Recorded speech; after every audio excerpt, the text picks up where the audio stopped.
Kalau Anda belum berbahasa roh, ini waktunya, ini minggu di mana Anda akan menerima. Katakan amin. Kalau Anda sudah berbahasa roh, ini waktunya kita diperbaharui. Dan kita semakin mengerti kenapa sih aku ini dibaptiskan dengan Roh Kudus. Supaya jangan sampai kita telantarkan itu karunia berbahasa lidah. Itu luar biasa loh karunia itu. Nah hari ini sekarang kebaktian ini saya akan bahas dengan judul kapan tepatnya berbahasa roh dan tidak. Harus tepat guna, tepat waktu. Bahasa roh itu tidak boleh sembrono. Bahasa roh itu juga harus digunakan dengan bijaksana. Karena bahasa roh itu fungsional. Kalau kita salah pemakaiannya, jadi batu sandungan buat orang lain. Dan juga kita jadi nggak mengerti itu untuk apa. Saya harap hari ini pelajaran seharian ini jangan Anda lewatkan satupun. Pengajaran dari Gembala Sidang terutama dengarkan 5-5-nya, toh seminggu ada 7 hari. 1 Korintus pasal 14, ayat yang ke-18 kita baca sambil bangkit berdiri, boleh sekali lagi berdiri ya. Kita baca kalimat Paulus, dia ngomong begini. 1 Korintus 14 ayat 18, hitungan ketiga baca keras-keras. 1, 2, 3. Aku mengucap syukur kepada Allah bahwa aku berkata-kata dengan bahasa roh lebih daripada kamu semua. Ulang lagi. 2, 3. Aku mengucap syukur kepada Allah bahwa aku berkata-kata dengan bahasa roh lebih daripada kamu semua. Silakan duduk. Berarti Paulus itu bangga dia berbahasa lidah. Dan Paulus itu berbahasa roh a lot. Banyak sekali frekuensinya semakin bertambah. Sering dia berbahasa roh. Di ayat sebelumnya lagi tadi yang saya bahas di kebaktian sebelum ini, ada juga ayat yang bunyinya, aku suka supaya kamu semua bisa berkata-kata dalam bahasa lidah. Jangan anti bahasa roh. Tunggu dulu. Ketahui itu apa. Sekalipun ada yang orang-orang yang sama sekali tidak anti, tapi juga tidak punya ekspektasi itu. Boleh iya, boleh enggak. Bahasa roh memang bukan keharusan, tidak mempengaruhi kita ke surga. Tapi bahasa roh itu kehausan. Kalau kita tahu itu untuk apa, kita pasti akan haus untuk itu. Saya nggak perlu ulang-ulang ya. Pewahyuan hari ini lengkap. Tapi masing-masing dibagi jadi 5 episode. Tapi di ibadah sekarang ini saya mau bicara kepada Anda. Apa sih sebenarnya yang kita katakan waktu kita berbahasa lidah, sekalipun kita tidak mengerti pastinya apa, tapi Tuhan itu memberi kita kira-kira. Kita harus paham bahasa roh itu gunanya untuk apa. Dan kita juga harus tahu bagaimana pemakaiannya. Kita baca lagi sekarang ayat 15. Saya bacakan ayat 15 sampai ayat 19. Jadi, apakah yang harus kubuat? Aku akan berdoa dengan rohku, tapi aku akan berdoa juga dengan akal budiku. Aku akan menyanyi dan memuji dengan rohku, tapi aku akan menyanyi dan memuji juga dengan akal budiku. Sebab, jika engkau mengucap syukur dengan rohmu saja, bagaimana orang biasa yang hadir sebagai pendengar dapat mengatakan amin atas pengucapan syukurmu? Bukankah ia tidak tahu apa yang engkau katakan? Sebab sekalipun pengucapan syukurmu itu sangat baik, tapi orang lain tidak dibangun olehnya. Aku mengucap syukur kepada Allah bahwa aku berkata-kata dengan bahasa roh lebih daripada kamu semua. Ini disclaimer-nya, jadi Paulus tidak anti. Malah justru Paulus itu sangat pro bahasa lidah. Tetapi dalam pertemuan jemaat, dalam konteks yang tepat, aku lebih suka mengucapkan 5 kata yang dapat dimengerti untuk mengajar orang lain juga, daripada beribu-ribu kata dengan bahasa roh. 1 Korintus pasal 14 dipakai oleh gereja-gereja yang anti bahasa lidah. Untuk membuktikan bahwa bahasa roh tidak boleh di dalam gereja. Terserah lu kalau lu mau sendiri-sendiri. Bahkan ada pula yang anti tidak percaya sama sekali karunia masih ada, apalagi bahasa roh dianggap sesat. Tunggu dulu. Ibadah sebelum ini tadi juga interesting, di mana saya ajarkan bahwa manusia tidak bisa menciptakan bahasa baru, itu nggak bisa. Jadi kalau Anda ngomong bahasa lidah dan tanpa mikir pun bisa berbahasa roh, malah bisa berdoa, pikirannya mungkin mikirin sesuatu, doa untuk itu, tapi lidahnya jalan terus. Itu bukan dari otakmu, itu dari rohmu. Nggak bisa nggak? Gak bisa Anda mencipta bahasa yang tidak ada, lalu Anda adakan. Pasti dikit-dikit nyerempet ke sesuatu yang Anda tahu, pasti akan tersilat. Tersilat. Pasti akan tersirat keluar beberapa kalimat-kalimat atau kata-kata yang sudah Anda ketahui. Gak bisa. Sedangkan bahasa roh itu sama sekali kita nggak ngerti. Tapi kita coba pahami dulu when to speak in tongues and when not to speak in tongues. Kapan kita berbahasa roh, kapan kita tidak tepat untuk berbahasa lidah. Saya jelaskan dulu sekarang mulai ayat 15. Jadi apakah yang harus kubuat? Pertanyaan ini bagus. What should I do? Setelah kita dapat bahasa lidah, what should I do next? Apa yang harus kulakukan dengan ini? Kesalahan beberapa orang Kristen setelah dia mendapatkan baptisan Roh Kudus, berapa tahun, bulan, atau bahkan minggu, udah gak dipakai lagi tuh bahasa rohnya. Malas-malas dia dengungkan. Dia gak ngerti bahwa itu karunia untuk membangun dirinya itu luar biasa. Memang sih, bahasa roh tidak bisa dimengerti oleh orang di sisi kanan kiri kita, jangankan orang di kanan kiri.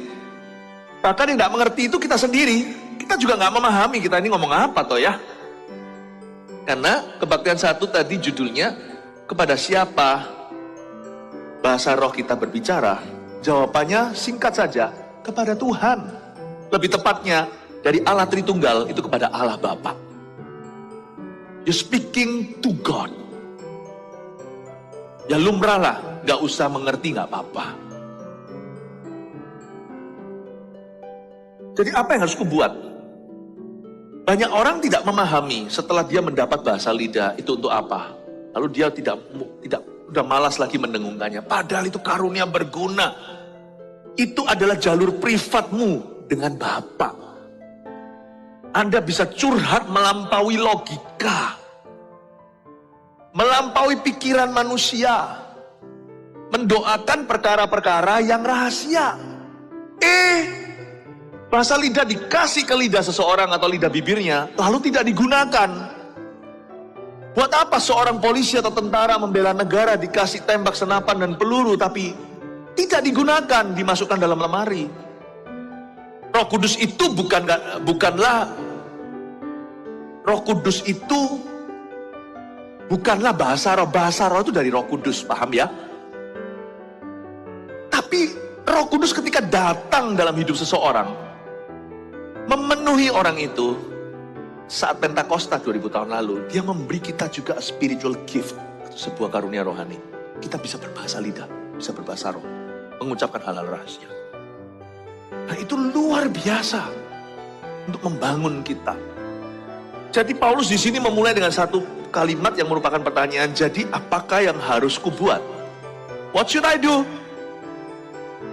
Jangan disimpan tuh bahasa. Kalau Anda sudah berbahasa roh, jangan karena gunjang-ganjing perdebatan yang terjadi di dalam gereja atau di antara gereja, denominasi segala, itu membuat Anda tawar. Peduli amat orang ngomong apa. Kalau Allah memberimu karunia itu, pasti ada gunanya. Karunia bahasa lidah itu bisa padam. Dibiarkan lama-lama kita ragu. Tapi dia gak datang pergi sih. Sekali orang pernah berbahasa roh, dia tetap bisa. Cuma dia nggak ngerti peruntukannya. Untuk apa ya ini? Aku ngomong gini, ini berguna nggak ya? Lama-lama setan lewat, mulai bicara di hatinya. Itu kamu sendiri yang buat-buat. Seperti saya katakan tadi, otak kita tuh nggak bisa buat-buat. Tadi saya tantang satu jemaat. Coba saya kasih mikrofon, ucapkan kata-kata yang nonsens, yang nggak ada artinya. Nggak boleh tiba-tiba nggak sengaja muncul kata-kata yang kita tahu loh ya. Silakan. Pusing 1 menit pun gak bisa. Saya kasih 1 menit aja. Gimana dengan orang biasa, bukan pendidikan tinggi, gak kreatif banget, tapi kalau bahasa lidah bisa setengah jam berdoa, nangis-nangis lagi mikirin orang lain, mikirin orang tuanya, atau mikirin anaknya, atau berdoa untuk misi yang dia bahkan tidak pernah ke situ.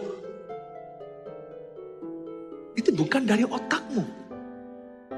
Dari perbendaharaan rohmu, dari dalam dirimu mengalir aliran-aliran yang meluap sampai kekekalan. Bukankah ada ayatnya di Yohanes 7, Yesus berdiri waktu itu dan berkata, barang siapa haus, hendaklah ia minum. Barang siapa percaya bahwa firman ini benar, dari dalam dirinya akan mengalir aliran-aliran sampai eternity, sampai kekekalan. Itu bukan keluar dari otak kita. Nggak bisa.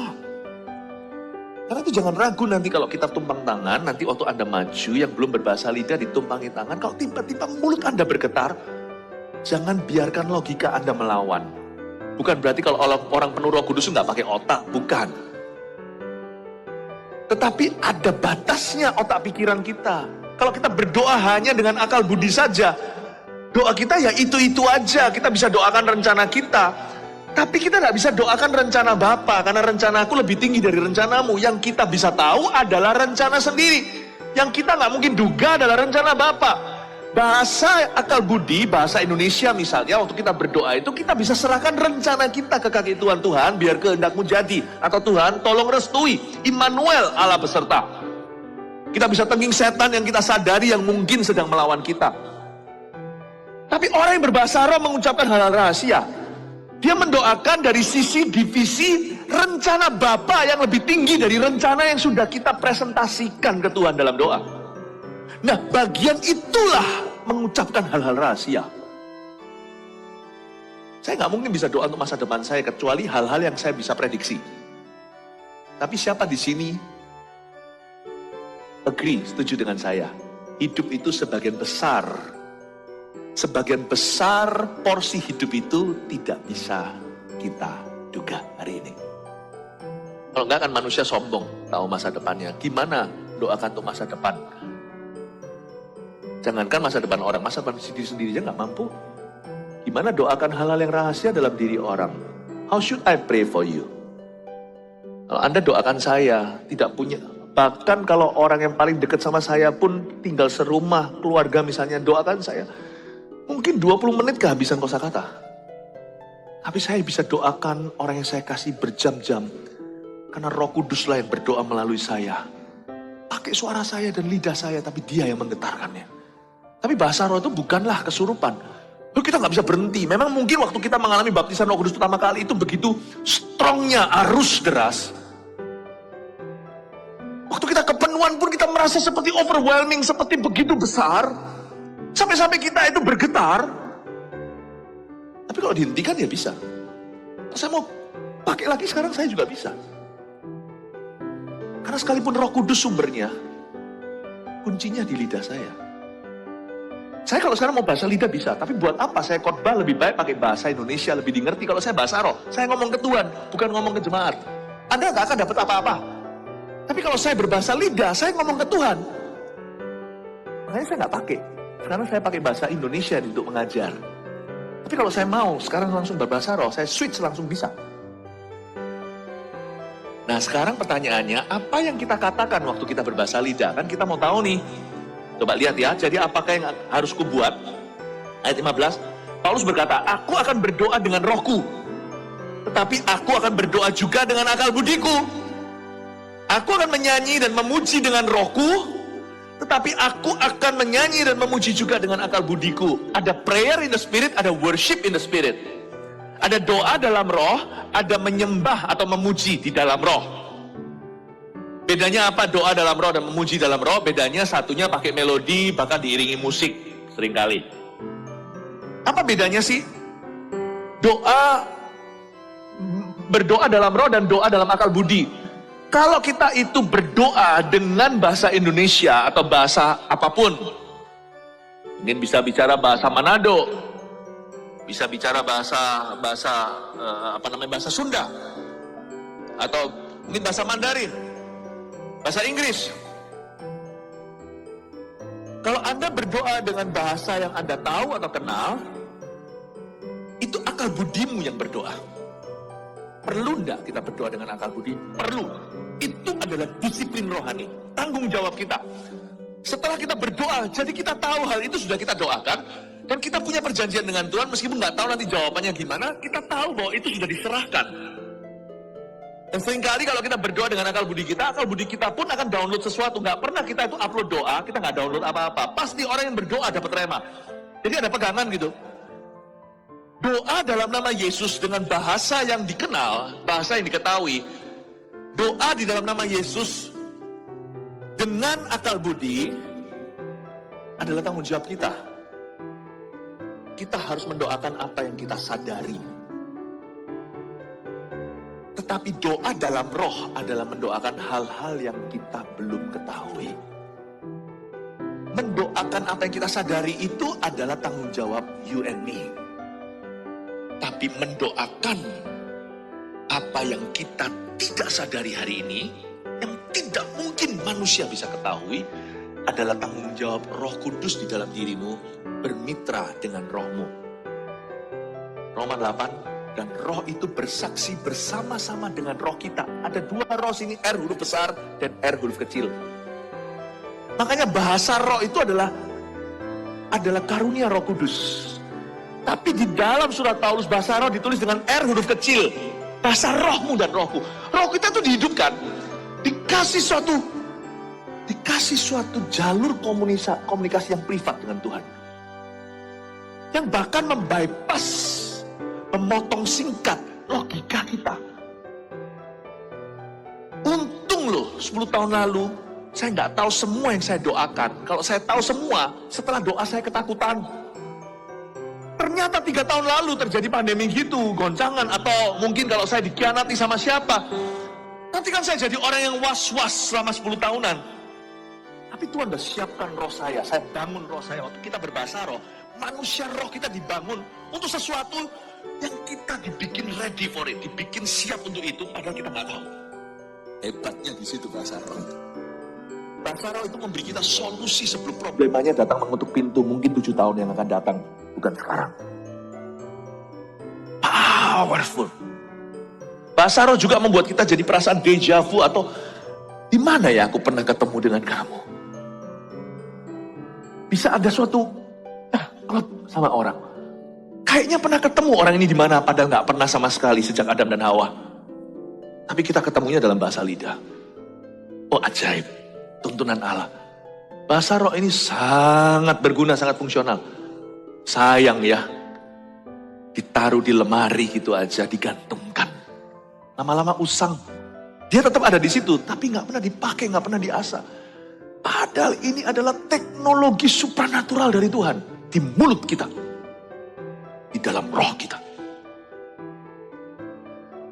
Kalau mendoakan apa yang kita nggak sadari, itu adalah tanggung jawab. Itu adalah perannya Roh Kudus, bukan tanggung jawab. Tanggung jawab itu kita. Roh Kudus selalu bertanggung jawab. Jadi peran Roh Kudus di dalam diri kita, bersama dengan roh kita, dia bersaksi bahwa kita adalah anak-anak Allah.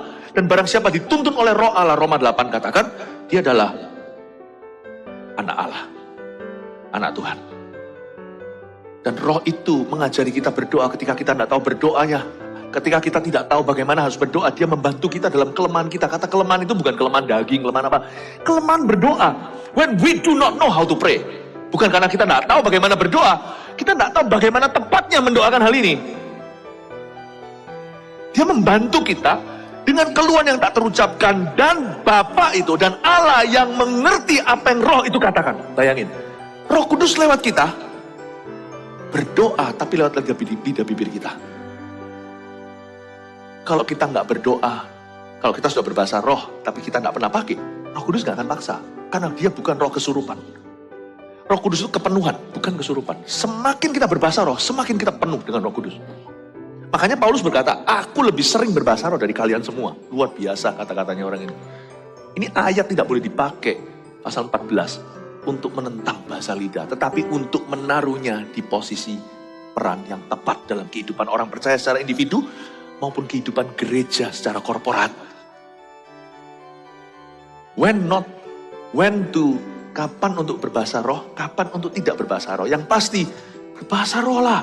Kalau Anda sudah bisa, kalau belum mintalah. Mintalah.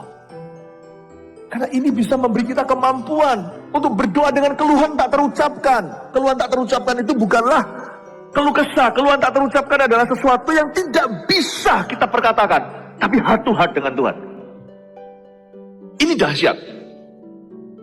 Aku akan berdoa dengan rohku, tapi aku akan berdoa juga dengan akal budiku.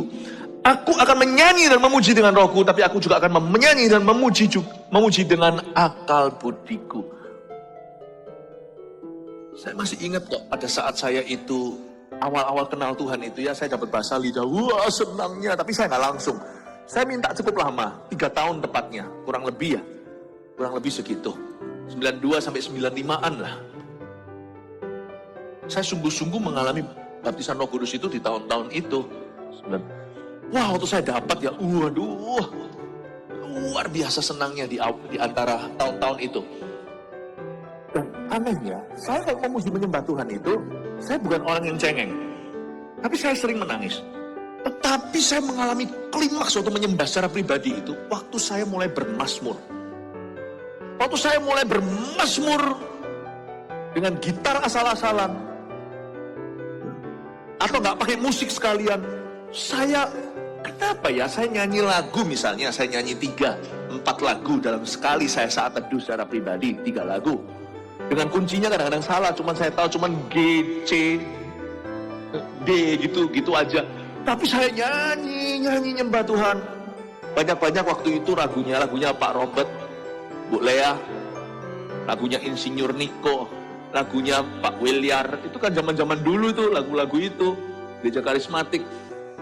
Saya di Kanada nggak ngerti gimana orang Indonesia di Indonesia menyembah Tuhan, tapi saya menyembah Tuhan dengan kaset-kaset itu. Tapi kalau saya nggak, kadang-kadang kaset pun buat saya nggak puas, karena kaset bukan original ini. Itu orang yang nyanyi, saya ngikuti aja, saya matikan. Saya pakai gitar saya, pas-pasan saya nyanyi. Waduh, luar biasa hadirat Allah. Tapi nggak ada apa-apanya dibanding ketika saya mulai menyanyi dalam roh. Saya mulai worship dalam roh. Mulai campur antara bermazmur dengan kata-kata yang saya susun sendiri. Itu lebih cocok daripada lagu, daripada beliau-beliau ini. Karena ini lagu sangat-sangat me. Represent my heart at that moment. Pada saat itu, dia mewakili apa yang kurasakan. Waktu saya menyembah bermazmur itu, wah, saya nggak bisa saya jelaskan dekatnya sama Tuhan. Lalu ketika saya mulai menyembah dalam roh, hilanglah sudah. Hilang itu bukan berarti saya pingsan. Hilanglah seluruh hatiku itu seperti eskalasi, seperti di rapture, seperti mengalami pengangkatan gitu loh. Hati itu kayak naik, yang disebut Tuhan bertata di atas pujian itu nggak akan kerasa sebelum bahasa lidah. Bukan perasaan maksud saya, menyatunya hati itu loh. Dia bertata itu kan kita berarti naik tingkat ke situ. Karena pujian kita akan naik ke sorga. Tuhan bawa tawanan Efesus. Di kitab Efesus tertuliskan. Waktu saya mulai menyembah in the spirit, itu seringkali saya yang gak cengeng ini nangis broken.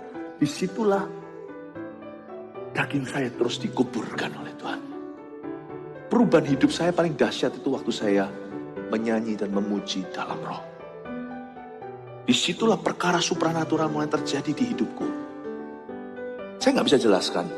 Makanya bagian itu, segmen itu kalau saya hapuskan dari gereja, sayang. Karena apa? Gereja harus relevan lah, orang baru lah. Gereja kita apa kurang orang baru? Bukan kita jadi kosong gara-gara orang baru. Tapi orang barunya jadi terisi karena orang lamanya berapi-api. Hari ini coba lihat. Gereja kita itu suatu waktu tuh tinggi persentasinya. 90% sudah berbahasa roh semuanya. Karena kita minta kan kemungkinan besar dikasih. Bahasa manusia nih, saya pakai bahasa pesimis. Kalau Yesus bahasanya absolut. Mintalah maka engkau akan mendapat. Saya kira gereja kita udah tinggi sekali persentasenya, 90%. Tapi tiap bulan, tiap minggu, dan tiap tahun apalagi, kita itu ketambahan ribu. Kalau bukan puluhan ribu secara globalnya. Saya tadi pagi tanya siapa yang belum berbahasa lidah maju ke depan, wow, ratusan. Kebaktian 2 juga, wow, ratusan. Kebaktian 3 juga, wow, ratusan, termasuk sekarang. Gereja ini tidak akan mengubah bagian penting dalam penyembahan demi supaya kita relevan. You datang gereja, Anda yang kepenuhan. Bukan kami yang menyesuaikan menjadi hampa untuk menyambut orang baru yang belum mengerti. Amin, Bapak Ibu Saudara. Ini kesalahan banyak gereja. Pertama spirit filled, sekarang opsional. No. Tapi kita juga tidak memakai bahasa roh dengan cara yang salah seperti Korintus kok. Semua pada tempatnya. Katakan semua pada tempatnya. Coba saya jelaskan dulu. Saya jelaskan dulu. Ini yang saya ngerti ya. Ketika kita berbahasa roh, misalnya ya. Ketika kita berbahasa roh dengan sebuah pemikiran. Misalnya, kan kuncinya di lidah kita, bukan di Roh Kudus. Roh Kudus sumbernya.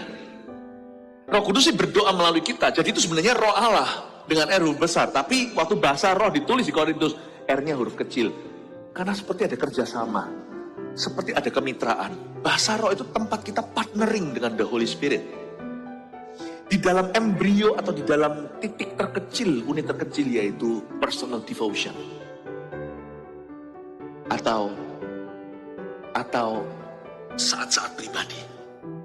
Dan itu yang saya pertahankan dalam gereja yang korporat ketika kita menyembah seperti ini. Ada satu segmen namanya open worship. Itu biasanya di PAW nyanyi sama-sama seragam, lagu tadi, lagu A, lagu B, lagu GMS Live atau lagu-lagu lama atau lagu-lagu baru sekalian.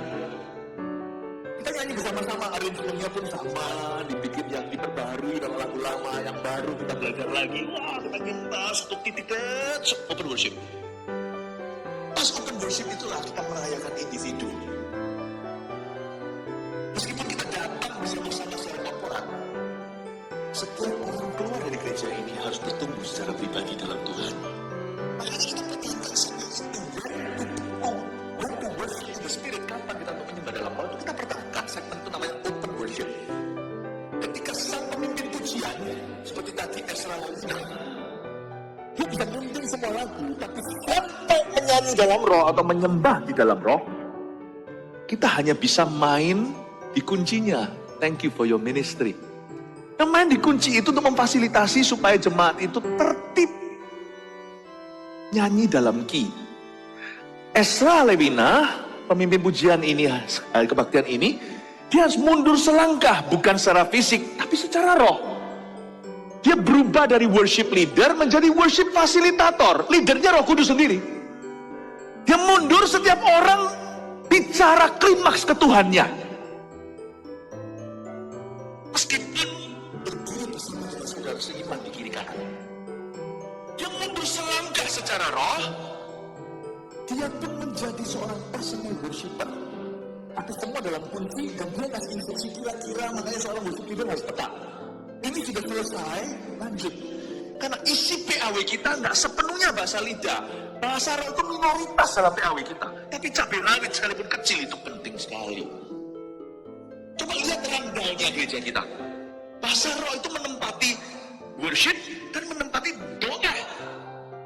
Kapan kita pakai bahasa roh? Nanti kalau kita doa misalnya ada topik doa khusus yang kita angkat. Misalnya kita doa untuk bangsa dan negara. Nah tentu konsep doa kadang-kadang doa siapa kita bahasa roh. Karena kita nggak mau berdoa hanya dengan akal budi yang terbatas. Kita harus mendoakan sesuatu yang nyata. Ibadah sebelumnya saya jelaskan. Misalnya mau doa untuk Indonesia di tahun politik tahun depan pemilu. Nggak bisa. Tapi Anda dan saya cuma doakan itu yang kita tahu. Tahukah di balik layar itu ada hal-hal yang kita nggak ketahui. Kita doanya gitu-gitu doang. Dengan jambi-jambi orang dunia yang sangat spesifik untuk meruntuhkan negeri.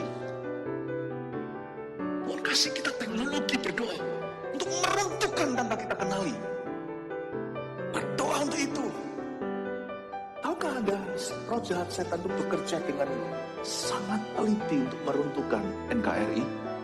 Anda tidak akan pernah tahu di balik semua kejadian-kejadian termasuk yang di politik yang kelihatan yang dalam berita atau tidak. A lot of things. How do you pray? Saya rasa gereja yang tidak berbahasa roh dengan yang berbahasa roh akan beda efeknya di alam roh. Paham ya Bapak Ibu Saudara? Saya nggak usah jelaskan lebih lanjut ya, saya langsung ke teknis praktis ya. Nanti dengerin ibadah saya yang lainnya, kenapa kok orang bahasa roh ada juga yang jatuh dalam dosa. Kenapa kok bahkan pendeta yang berkarismatik, dari gereja karismatik besar sekali tetap bisa jatuh dalam dosa. Saya kasih singkatnya aja ya. Yang salah bukan Roh Kudus dan bukan bahasa rohnya. Orangnya buat keputusan. Karena Anda nggak kesurupan.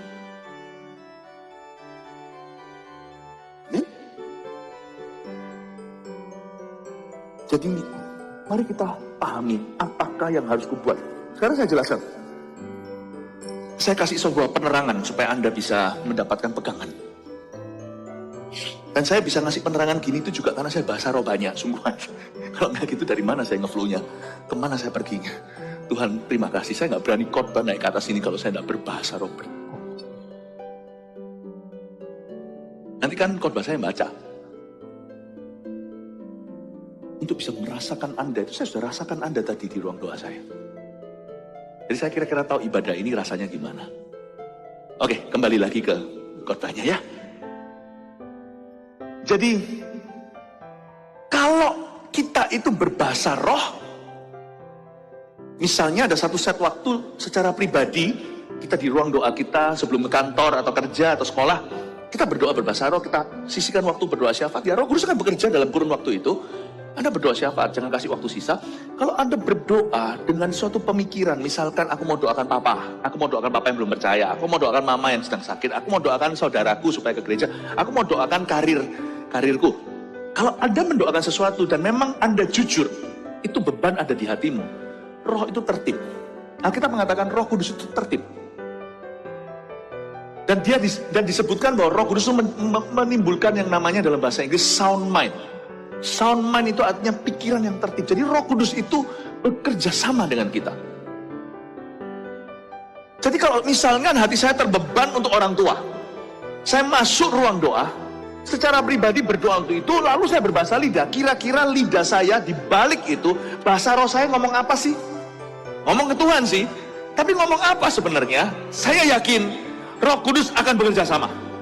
Saya akan doakan orang tua saya. Roh Kudus akan doakan orang tua saya lewat mulut saya. Lewat roh saya itu bekerja sama dan mulai berdoa. Saya nggak ngerti saya ngomong apa, tapi hati saya bisa punya intuisi merasa. Sampai satu titik saya nggak berhenti biasanya berdoa sampai plong. Percayalah plong itu nggak perlu 24 jam. Roh Kudus itu tertib sekali tahu sebelum Anda ke kantor. Dan itu ada sesuatu plong seolah-olah ada suatu kesaksian dalam roh Roma 8. Doamu sudah sampai. Dan saya rasa saya doakan sesuatu yang sangat efektif. Aku tahu itu kena sasaran.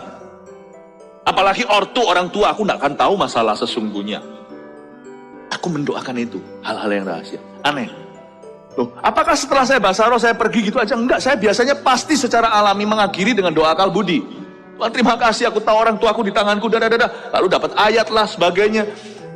Saya berkata, amin. Lalu pergi kerja, saya ada pegangan. Akal budi saya nggak nganggur, ada pegangan. Tapi suatu saat nganggur waktu Roh Kudus pakai mulut, lidah, bibir, hati dan roh saya batinnya. Itu urapan. Dibuat nganggur sebentar, tapi bukan nganggur benar. Pikiran saya ke orang tua saya. Roh itu juga bisa ke situ. Misalnya kalau Anda memuji menyembah Tuhan, lalu Anda itu berdoa untuk Indonesia segalanya.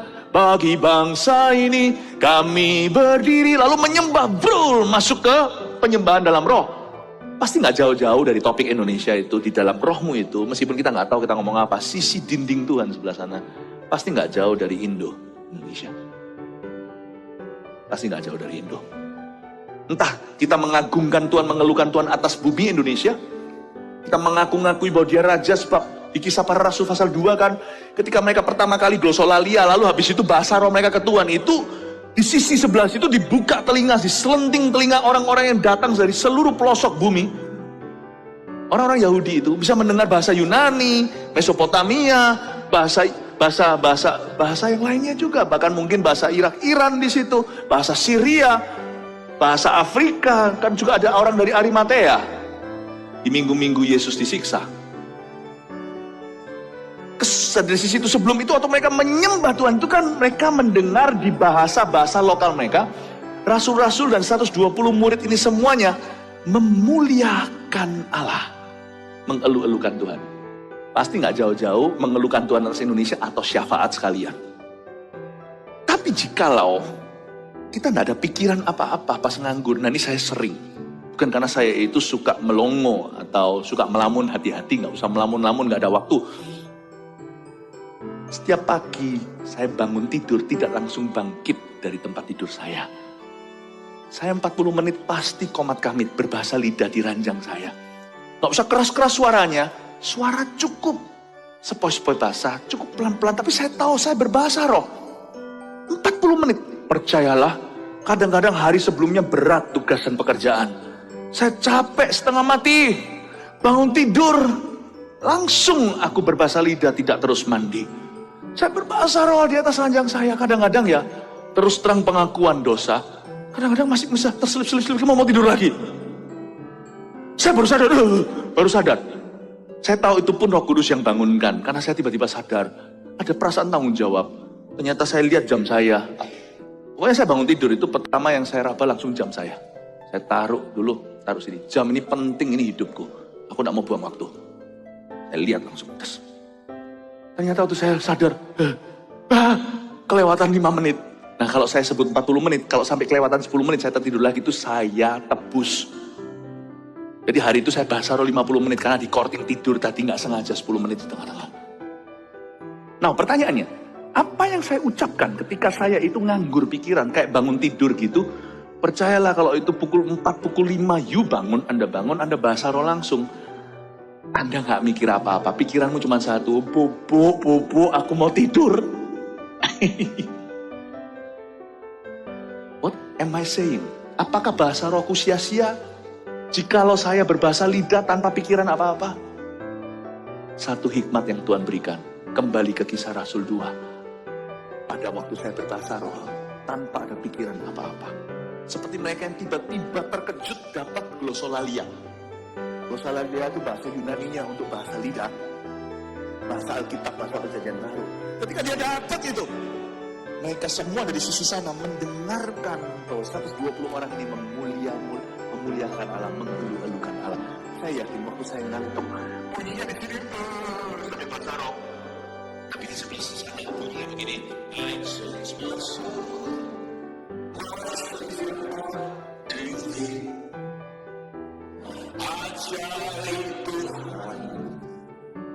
Ajaib Tuhan, kami memuji kebesaran-Mu. Ajaib Tuhan, ajaib Tuhan. Di sebelah sini, bahasanya diulang-ulang reputasinya. Itu aja karena bahasa orang membosankan kan? Tapi bahasa orang itu bukan bahasa katanya, dengarkan bahasa sebelumnya. Bukan di situ, itu hanya kamuflasenya. Tapi lidahnya bergetar, yang keluar didengungkan suaranya itu semuanya bukan Tuhan. Yang keluar seolah-olah ada isi, padahal semua penuh arti. Tahukah saudara? Hanya kata telinga tak terlatih, telinga kedagingan gak terlatih. Coba ya, Anda dengar pengalaman anjing kita itu gak cukup terlatih. Kecuali kalau anjing bagi Caesar Milan. Itu sebenarnya itu. Anjing ngelawannya gini, jempolnya begini dengan lidah itu, kita telinga awam gak ngerti.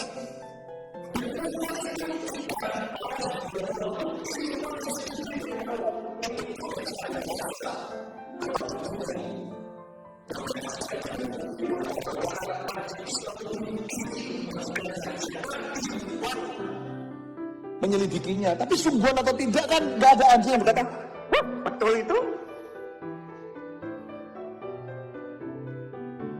Tapi Tuhan Maha tahu. Telinga kita tuh gak bisa membedakan bahasa roh dengan bahasa roh itu sendiri, gak bisa. Tuhan tahu. Telinga orang Chinese tahu membedakan tonasi.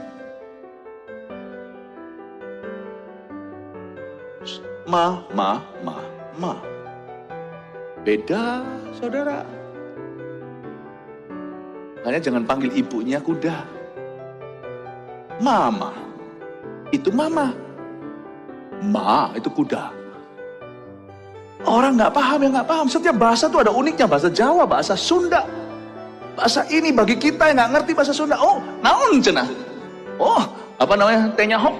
Liar. Dengarnya cuma tinggi. Itu teh. Tapi bagi orang yang tahu Sunda, tahu bahwa itu semua ada bedanya.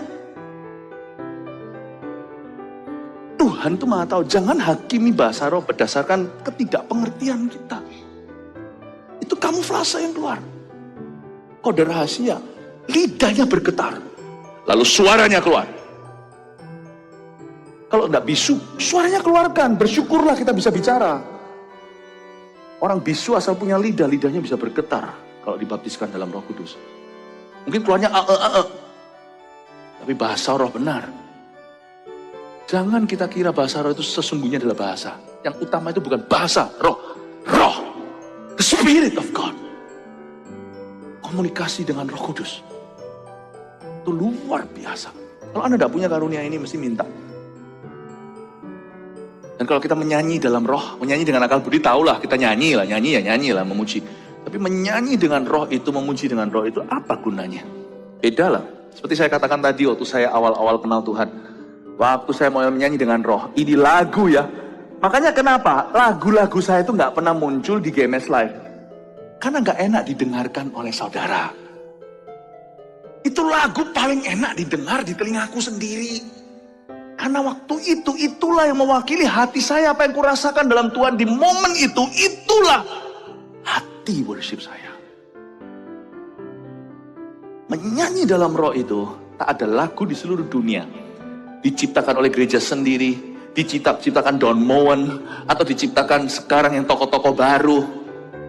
Nggak ada satu pun bisa ciptakan apa yang kurasakan di hatiku kecuali rohku. Mungkin keluarnya nyanyinya, kuncinya begini, suara Anda sumbang sendiri. Semua orang nyanyi di kunci 2, kunci apa namanya, suara 1, suara 2. Anda nyanyinya di suara 4/4. Tapi Tuhan dengar itu adalah worshipmu, hatimu. Makanya kalau lagi menyembah dalam roh, jangan diam kalau kita punya lidah. Kecuali kalau kita nggak bisa berbahasa lidah, mintalah sama Tuhan. Ada sesuatu yang rilis. Lepas. Pahami sekarang ya, saya baru di ayat ini, jadi apa yang harus kubuat? Aku akan berdoa dengan rohku, tetapi aku akan berdoa juga dengan akal budiku. Sekarang mengerti bedanya? Aku akan menyanyi dan memuji dengan rohku, tapi aku akan menyanyi dan memuji juga dengan akal budiku.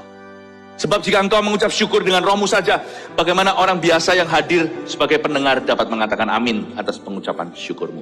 Bukankah ia tidak tahu apa yang engkau katakan? Paling aneh adalah jikalau kita lagi berbahasa lidah, berdoa, lalu ada orang berkata, amin! Bro, aminnya di mana? Amin tidak berlaku saat seseorang berbahasa roh. Karena bahasa roh, waktu kita berbahasa lidah sama-sama, tidak ada penontonnya, itu bukan konsep. Tidak ada pendengar. No one is to evaluate your prayer. Tidak ada yang bisa mengevaluasi doamu. Makanya doa bahasa roh itu khusyuk. Tidak ada orang bisa mengatakan amin. Tapi juga kalau kita ada orang berdoa dalam akal budi, kita sepatutnya berkata amin. Di zaman perjanjian, saya tambahkan satu informasi ini interesting sekali. Di zaman gereja mula-mula, di mana Paulus juga hidup, orang-orang punya kebiasaan untuk mengaminkan. Karena bagi mereka, amin itu bukan sekedar latah. Amin itu seperti orang kalau dalam sebuah pelelangan. Kadang-kadang kita lihat ya gampang ya, oke, $1,000, ada yang kalangan. Kadang-kadang kita iseng aja mikir, karena kita nggak tahu kejadian sebenarnya. Kalau aku ya aku angkat tangan aja terus ikut, nggak segampang itu. Itu orang untuk ikut lelang gitu sudah didaftar dulu, register dulu, dia sudah harus taruh money. Jadi Anda nggak bisa cuma berkata amin, lalu habis itu, kilaf. Nggak bisa, itu sudah deducted from you. Sudah kau ambil. Itu ada hukumnya yang binding atau yang mengikat. Mereka percaya amin di hadapan musyawarah yang serius, yang tidak bercanda, yaitu Allah Tritunggal. Ketika mereka berkata amin, itu langsung di-download. Ketika Anda tekan 2 kali di Instagram, itu langsung tertanda di sisi sini mau di sisi sana, itu ada orang yang nge-like itu. Ya enggak? Nah, itu sudah langsung otomatis ke rekod. Kalau Anda bahkan membuka satu situs apa segala itu ke rekod langsung sudah ada. Nomormu di sana. Amin itu dalam kerajaan surga itu tidak asal amin loh. Makanya orang yang berkata amin itu paling bahagia. Dia paling download dulu. Amin. Beberapa yang download barusan, nggak semua. Orang Indonesia paling jarang download dari surga. Karena orang Indonesia malu-malu berkata amin. Pernah lihat nggak? Gereja-gereja misalnya yang bukan gereja Indo itu kalau mereka amin, amin, amin. Tapi ya kadang-kadang berlebihan juga mengganggu. Saya pernah di Singapura sebuah gereja besar dulu, amin, amin. Saya kira kenapa sih rebutan amin, amin. Orang Indonesia adem ayem aja, ya. Makanya negaranya maju. Kita mau maju, ganti dulu, jangan malu. Amin? Gitu loh, kasih tepuk tangan tuh yang amin. Yang nggak amin jangan tepuk tangannya. Amin? Puji Tuhan. Oke, lanjut lagi sedikit. Udah mau selesai. Sebab sekalipun pengucapan syukurmu sangat baik, tapi orang lain tidak dibangun olehnya. Udah, saya udah ceritakan tadi, udah nggak perlu bahas ini. Bahwa bahasa roh itu penempatannya tepat. yaitu tidak boleh sembarangan bicara ke orang, bahasa roh itu bicara ke Tuhan. Jadi kalau kita lagi ministry pelayanan, bukan pakai bahasa lidah. Kalau kasih instruksi, pakai bahasa yang bagus, bahasa yang bisa dimengerti. Aku mengucap syukur kepada Allah bahwa aku berkata-kata dengan bahasa roh lebih daripada kamu semua. Udah jelas ya? Dari sini kita tahu kalau kita mau belajar apa itu bahasa lidah, penggunaan penerapannya, doktrin di baliknya, jangan belajar dari gereja atau hamba Tuhan yang anti bahasa roh. Salah itu. Tapi juga jangan belajar dari hamba Tuhan yang cuman sekedar berbahasa roh tetapi tidak menunjukkan keseimbangan. Atau gereja-gereja yang menerapkan satu karunia yang namanya akhirnya yang biasanya orang kerap kali menyebutnya sebagai ngeroh, tapi tidak punya pengajaran kebenaran. Makanya kalau saya mengajarkan sesuatu yang sifatnya supranatural gini, saya ajarkan secara ilmiah. Saya berusaha untuk memberikan sebuah asupan kepada jemaat, untuk jemaat itu mengerti why-nya dulu, mengapanya. Atau what-nya, itu harus terjawab, apa, mengapa. Ini yang saya usahakan lewat hari ini KKR Baptisan Roh Kudus, meskipun ujungnya itu kuasa, yaitu nanti orang berbahasa lidah pertama kalinya, dan yang sudah berbahasa roh juga diperbaharui. Tapi selalu kita itu menyembah Tuhan selain dalam roh, juga dalam kebenaran. Saya berusaha untuk menjelaskan, makanya itu kalau kita mau belajar tentang apa itu bahasa roh, belajarlah dari seorang praktisi yang percaya bahasa roh. Bahkan belajarlah dari yang terbaik. Kalau saya baca ayat 18, Paulus ini berkata, aku mengucap syukur aku itu loh. Aku tuh berkata-kata bahasa roh lebih dari kamu semua. Aku lebih fanatik. Ayat ini gak boleh dipakai untuk melawan bahasa lidah.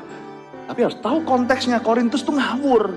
Dia penempatannya bukan pada saat open worship atau saat syafaat, altar call, doakan orang atau doakan bangsa atau doakan gereja dan misinya. Bukan.